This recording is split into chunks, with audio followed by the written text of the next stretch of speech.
তো এখন ছাগলগুলো বের করব।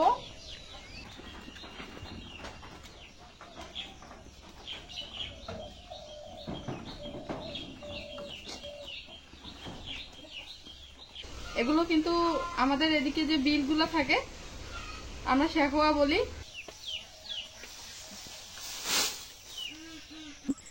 হ্যাঁ, একটা ছাগলকে 200 থেকে 250 অথবা 300 গ্রাম টানাদার খাবার দিলেই এনাফ কিন্তু প্রতিদিন। আসসালামু আলাইকুম, শুভ সকাল। আশা করি সবাই ভালো আছেন এবং সুস্থ আছেন। আলহামদুলিল্লাহ আমরাও ভালো আছি। তো আজকেও চলে আসলাম নতুন একটি ভিডিও নিয়ে। আজকে ভিডিওটা সকাল থেকেই শুরু করলাম। তো এখন কিন্তু প্রায় 7টা বাজে, তবে 7টা এখনো বাজেনি। ঘুম থেকে উঠে সকালবেলা আগে পাখির খাঁচা ঠিক করে দিলাম, তারপর হচ্ছে পানিগুলো চেঞ্জ করে নতুন পানি দিয়ে দিলাম। আর এখন হচ্ছে খাবার দিচ্ছি।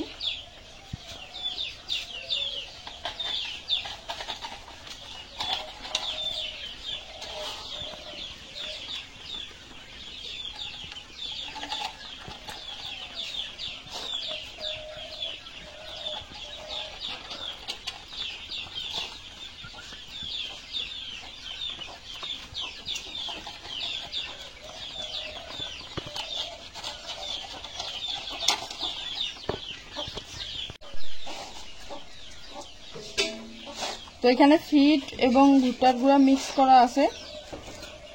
এভাবে আমি কয়েকদিন থেকে পাখিগুলোকে খাবার দিচ্ছি। পাখিগুলোর কোনো সমস্যা হচ্ছে না, ভালো আছে, সুস্থ আছে।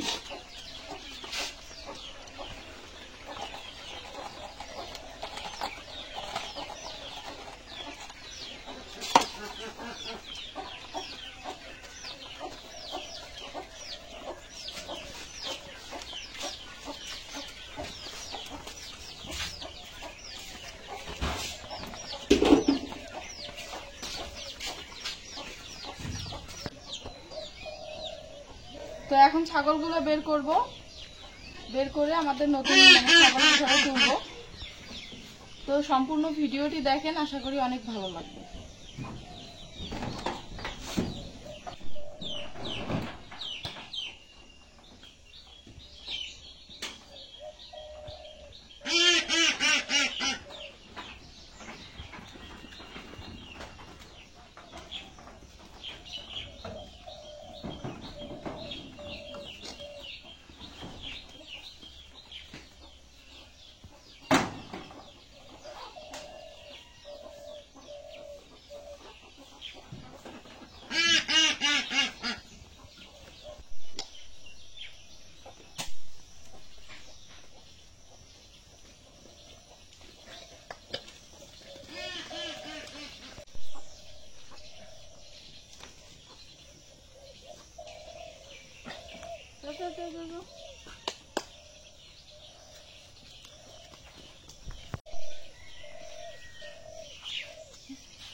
ঘাসগুলো দেখতে পাচ্ছেন, এগুলো কিন্তু আমাদের এদিকে যে বিলগুলো থাকে আমরা শেখোয়া বলি। আর ওই জায়গা হচ্ছে নিচে আর কি পানি জমে, ওইখান থেকে এই ঘাসগুলো সংগ্রহ করছে। এগুলো কিন্তু গতকালকে খাওয়াইছি, একটু অবশিষ্ট ছিল। তো আপনারা দেখলেন যে ছাগলগুলো আমরা ঘর থেকে বের করলাম। এখন এই ঘাসগুলো ছাগলগুলোকে খাইতে দিব।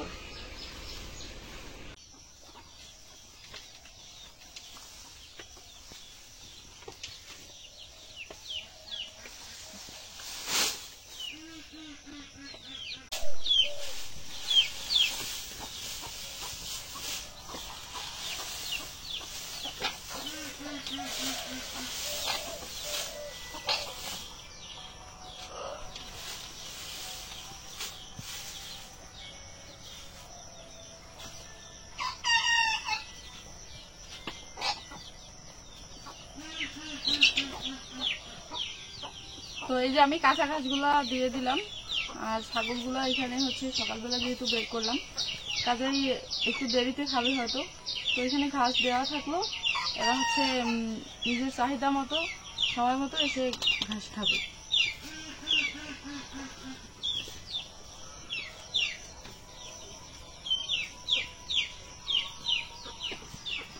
তো এই যে সামনে দেখতেছেন কাঁঠাল গাছ, কাঁঠাল গাছের গোড়া থেকে আমরা ঘাস লাগাইছি। এই কাঁঠাল গাছের গোড়া থেকে শুরু করে এই যে সামনে এই যে বিছনের যে ব্রাকেটটা, এটা কিন্তু সম্পূর্ণটাই 12% একটা জমি। তো মাঝখানে শুধু এই যে সজি আছে, কচু, আমরা সজি বলি। তো এই কচুটা কিন্তু বর্ষাকালে শেষ হয়ে যাবে, এটা খাওয়ার জন্য তরকারি। আর এইদিকেও ঘাস এবং এই যে নতুন ঘাস, আবার এই যে এখানে 8%-এর বেশি আছে, এটা কিন্তু আমরা পুরাটাই এখন ঘাসের জন্য রেখে দিলাম। তো 40 থেকে 50টা ছাগলের জন্য যদি আমি 12%-এর জমিতে ঘাস চাষ করি, তাহলে কিন্তু অনায়াসে 40 থেকে 50টা ছাগল পালন করা সম্ভব। তো এইভাবেই আর কি। তার পাশাপাশি আমরা প্রাকৃতিক ঘাস সংগ্রহ করার জন্য আমাদের বাড়িতে সবাই আছে, মা আছে, আব্বা আছে, ছোট বোন আছে। মাঝে মধ্যে আমি আশামনি সহ সংগ্রহ করি। তার মধ্যে ফিরে আবার ছাগল মুক্তচারণ পদ্ধতিতে চড়িয়ে খাওয়াই। বিভিন্ন রকম পদ্ধতিতে আমরা ছাগল চালিয়ে নিচ্ছি। যে যদিও আমাদের ছাগলের খামারটা ছোট, তবে আমরা সব সময় চেষ্টা করি যে ছাগলগুলোকে ভালো রাখার এবং তার চাহিদা অনুযায়ী পর্যাপ্ত খাবার দেওয়ার। এই জন্যই কিন্তু আমাদের ছাগলগুলো সচরাচর অসুস্থ হয় না এবং অল টাইম ভালো থাকে, গ্রোথ ভালো, ওজন ভালো।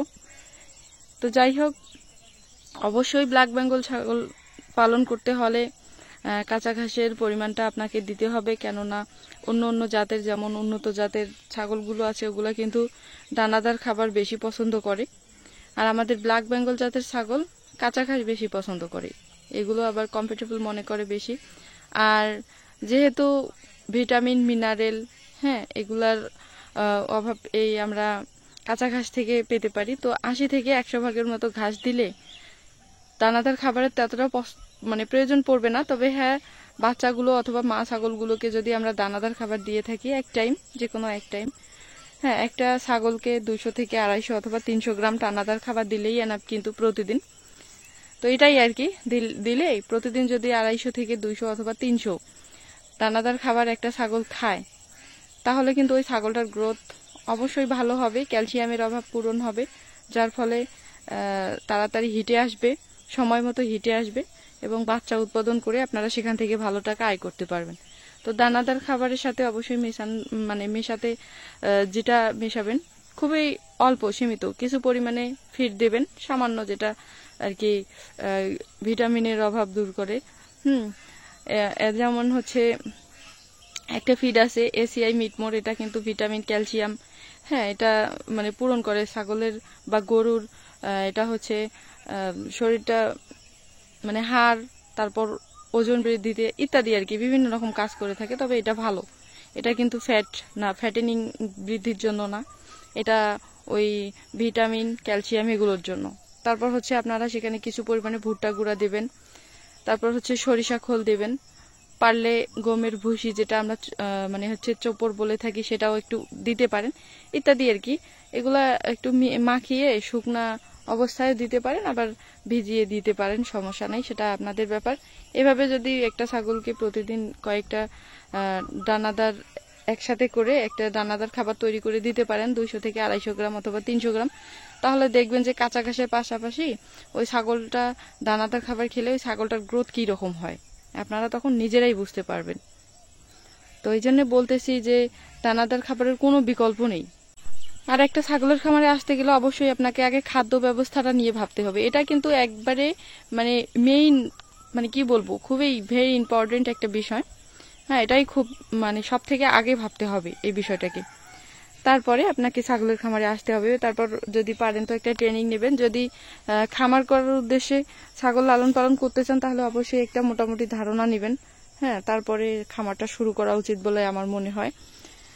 অনেক সময় দেখা যায় যে ছাগলের নর্মালি কিছু সমস্যা হয়ে থাকে, তখন দেখা যায় যে ডক্টর আসার আগে বা ডক্টর আসা পর্যন্ত আপনি যদি নিজেই সেটা ট্রিটমেন্ট করে নিলেন, তাহলে কিন্তু আপনার ওইখান থেকে ডক্টর টাকার ফি বাঁচলো, টাকাটা আপনার একটু সাশ্রয় হলো।